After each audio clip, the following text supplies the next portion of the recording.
the news tonight, the Prime Minister says the latest Tawjihi results ring the alarm bells on the situation of school education and should inspire an in-depth discussion of the challenges and a strategy for improvement. The United Nations Security Council adopts a resolution to boost humanitarian aid access in Syria, demanding all parties to promptly allow rapid and safe humanitarian access for UN agencies. And Ukraine's parliament votes to remove President Yanukovych from office, setting up a possible run for the presidency in May, and also frees his former prime minister, Tymoshenko. Good evening and welcome to a new edition of the news. Here are the details. His Majesty the King begins a working tour to Asia tomorrow that will take him to Singapore and Indonesia. King Abdullah will hold talks with senior officials from both countries on means of forging closer trade and tourism ties with the two Asian states. Talks will also focus on the political situation in the Middle East. In Singapore, in addition to summit talks, His Majesty will meet with intellectual, economic and academic figures to present Jordan's stance on regional and international issues. And in Indonesia, His Majesty will deliver an address at an Islamic conference on interfaith dialogue and peace. Unsatisfactory Tawjihi results announced last week ring the alarm bells and urge major steps to solve existing shortcomings in the education system, said Prime Minister Abdullah Mansour. Not one student has passed the Tawjihi exam in 25 schools in the Badia and 13 in the Jordan Valley. Speaking at a seminar organized by the Ministry of Higher Education and Scientific Research on the future of higher education in Jordan, Mansour said the last Tawjihi results should inspire an in-depth discussion of educational challenges facing the kingdom. Present at the seminar were the Ministers of Education and Higher Education, as well as the presidents and board chairs of public and private universities. Mansour expressed hopes that scholars and researchers attending the seminar would be able to draft a strategy capable of upgrading education, which he said is a national interest as well as being a national obligation. Separately, the Prime Minister said Jordan and Jordanians are known for being kind and hospitable to visitors, and the Syrians fleeing their country are no exception. He said Jordanians and Syrians are one nation and urged tolerance, respect and assistance as more Syrians cross the borders into the kingdom each day. Sur speaking at a meeting with citizens of the northern region at the town of Turra in the Ramtha district, where a number of ministers also outlined services being provided by their respective ministries. Jordan has congratulated Lebanon's new Prime Minister Tamam Islam on the formation of the government. In a cable to Islam, the Prime Minister said forming the cabinet is an affirmation of Lebanon's free democratic course and voiced hope a new government would lay the foundations for a new era whose main task will be to protect national unity and bolster the country's security and stability. Saud pledged Jordan's continued support to the Lebanese government in its effort to bypass political, socio-economic and security challenges and to guarantee the country's stability, fulfill the people's aspirations and restore its role on the Arab and regional levels. And as the U.S. Secretary of State John Kerry pushes for a settlement of the Palestinian-Israeli conflict, German Chancellor Angela Merkel, who prepares to visit Israel on Monday, said she will lobby on behalf of Palestinian-Israeli peace efforts led by Kerry. In her weekly video podcast, Merkel said a stable two-state solution is needed as soon as possible, with a state for Israel as well as a state for the Palestinians. Without such an agreement, neither Israel nor the Palestinians would have a prosperous future, Merkel added. During her two-day visit, Merkel will discuss with Israeli Prime Minister Benjamin Netanyahu hurdles remaining in negotiations between the two sides. Kerry held talks with Palestinian President Mahmoud Abbas in Paris 2 days ago and is trying to nudge both sides at least to agree on a framework deal by the end of April.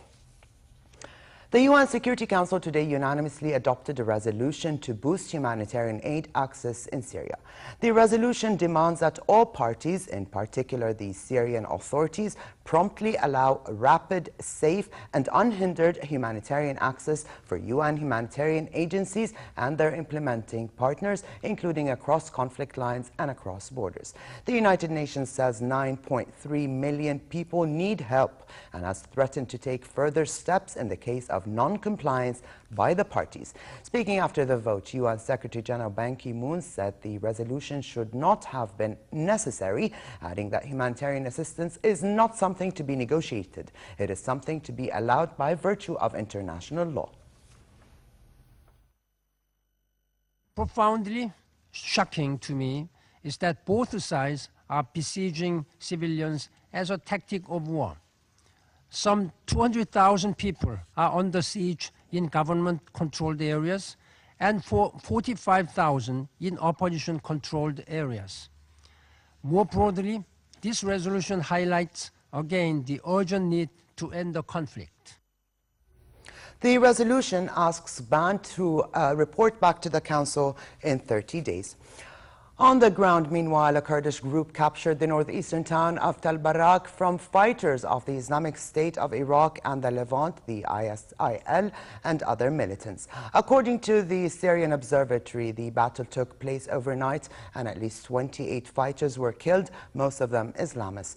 Capturing the city on a highway between Hasaka and Qamishli is part of Syrian Kurds' quest for wider control of the northeast of the country, where they are setting up their own administration. Since the revolt began 3 years ago. In a statement, the Kurdish fighters said they have taken 42 of the Islamist prisoners, calling them armed mercenaries. 3 Lebanese soldiers were killed in a suicide bomb attack at an army checkpoint in northeast Lebanon. The attack at the entrance to the city of Hermel also injured several people. Security sources said the bomb was set off when soldiers at the checkpoint became suspicious of a man in a vehicle. No group claimed responsibility for the attack. On Wednesday, 8 people were killed in a suicide bombing of the Iranian Cultural Center in Beirut. Deposed Egyptian President Mohamed Morsi rejected the right of a court to try him and other Muslim Brotherhood leaders on charges related to a mass jailbreak in 2011. Morsi and the others, including the Brotherhood's top leader Mohammed Badi', are charged with killing and kidnapping policemen, attacking police facilities, and breaking out of jail during the uprising against Hosni Mubarak.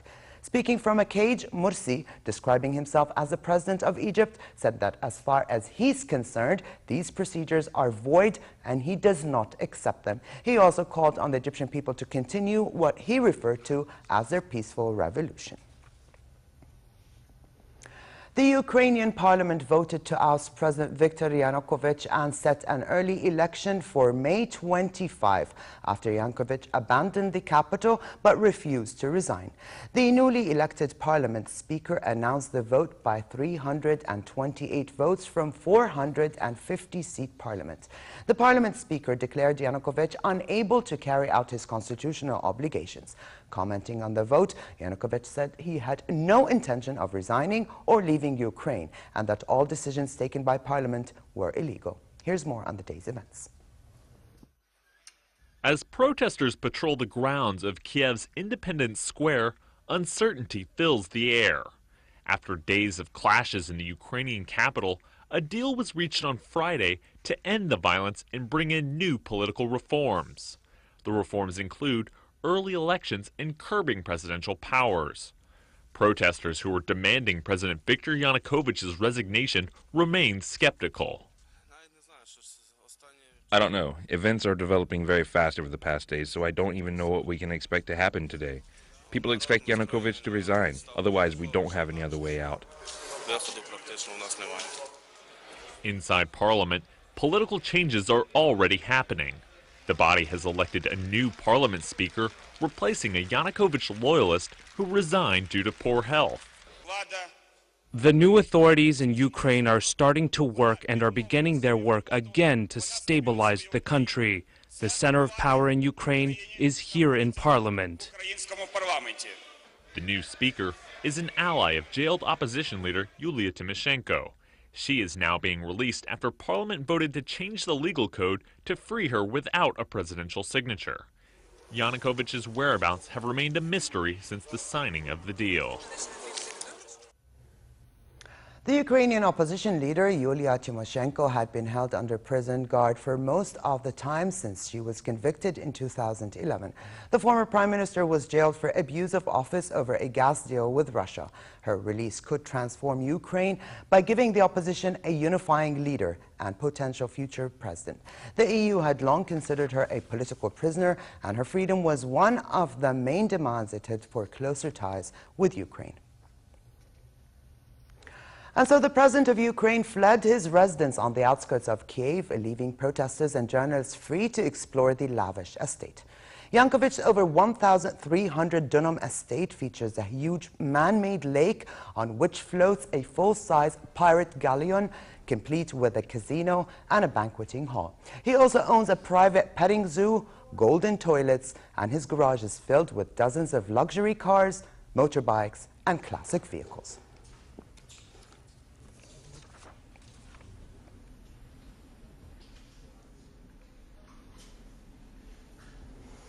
Italian center-left leader Matteo Renzi took office today as his country's youngest prime minister and named a low-profile list of ministers, a mix of politicians and technocrats.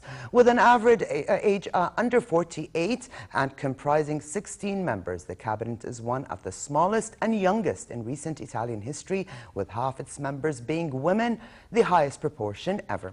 Renzi forced his party rival Enrico Letta to resign last week after repeatedly attacking him for not moving more quickly on economic reforms. He has laid out an ambitious agenda for his first months in office and promised a sweeping overhaul of the electoral and constitutional system to give Italy more stable governments in the future and reforms to the labor and tax systems as well as the bloated public administration. Pope Francis urged 19 freshman cardinals to shun rivalries and factions at an induction ceremony at the Vatican. Cardinals are the Pope's closest advisors in the Vatican and around the world. The new cardinal electors are aged 55 to 74 and come from Italy, Germany, Britain, Nicaragua, Canada, Ivory Coast, Brazil, Argentina, South Korea, Chile, Burkina Faso, the Philippines, and Haiti. 16 of the new appointees are cardinal electors who will join 106 existing cardinals, also under 80, and thus eligible to enter a conclave to elect a pope from among their own ranks. Pope Francis gave the red and white garbed cardinals their square hat, known as a biretta, and their ring of office. Pope Benedict made a surprise appearance, the first time he attends a papal rite since his resignation a year ago. Only 1 week until fashion's biggest catwalk, the Oscar red carpet. Hollywood's biggest names will show off their gowns at the annual ceremony on March 2nd, 8 days from now. Fashion trends on the season's red carpets have been diverse, but experts expect to see one definite thing on Oscar night, and that is color. Pastels have been very big in the couture shows of New York, Paris, and Milan, including light ballerina looks, airy looks, butterflies, and florals. And while the Grammys are playful and the Golden Globes a little less formal, millions will tune in to watch the Oscars and who is wearing which designer. It's simply the epicenter of Hollywood's glitter and glamour.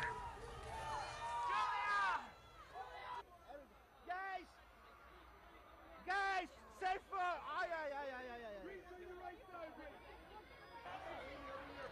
Hey, get it, Sarah! Amy, straight up!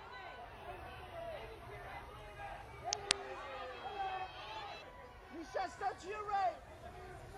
Still in fashion and the Milan Fashion Week, where designer Roberto Cavalli displayed flames and furs in his autumn-winter show today. Models stalked around a burning lake for the show, wearing python skin patterned trench coats, capacious ponchos, and flapper dresses trimmed with fur. The base palette was monochrome and mother-of-pearl tones, with flashes of fiery red and petrol blue. Silver sandals had thick ankle straps, and black court shoes were covered with a sheath of black leather.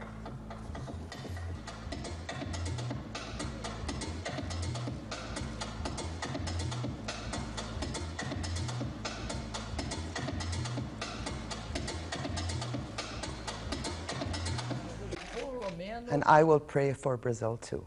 And before we give you the weather forecast for tomorrow, Minister of Water and Irrigation Hazem al-Nasser has said the kingdom is witnessing an unprecedented lack of rain unseen for many decades.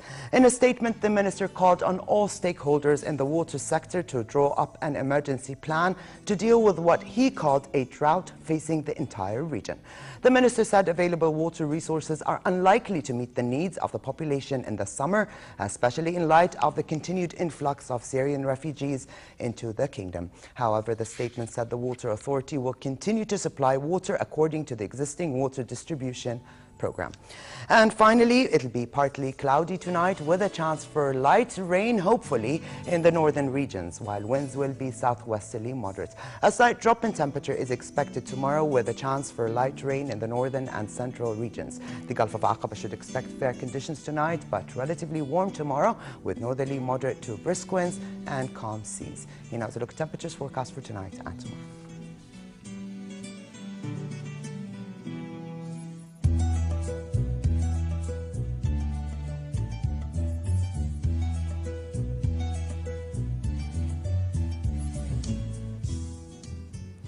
And to close, a reminder of the day's top stories. The Prime Minister says the latest Tawjihi results ring the alarm bells on the situation of school education and should inspire an in-depth discussion of the challenges and a strategy for improvement. The United Nations Security Council adopts a resolution to boost humanitarian aid access in Syria, demanding all parties to promptly allow rapid and safe humanitarian access for UN agencies. And Ukraine's parliament votes to remove President Yanukovych from office, setting up a possible run for the presidency in May, and also frees his former Prime Minister Tymoshenko. And with this, we come to the end of this edition of the news. I'm Alia Taqan. Thank you for joining us and have a good night.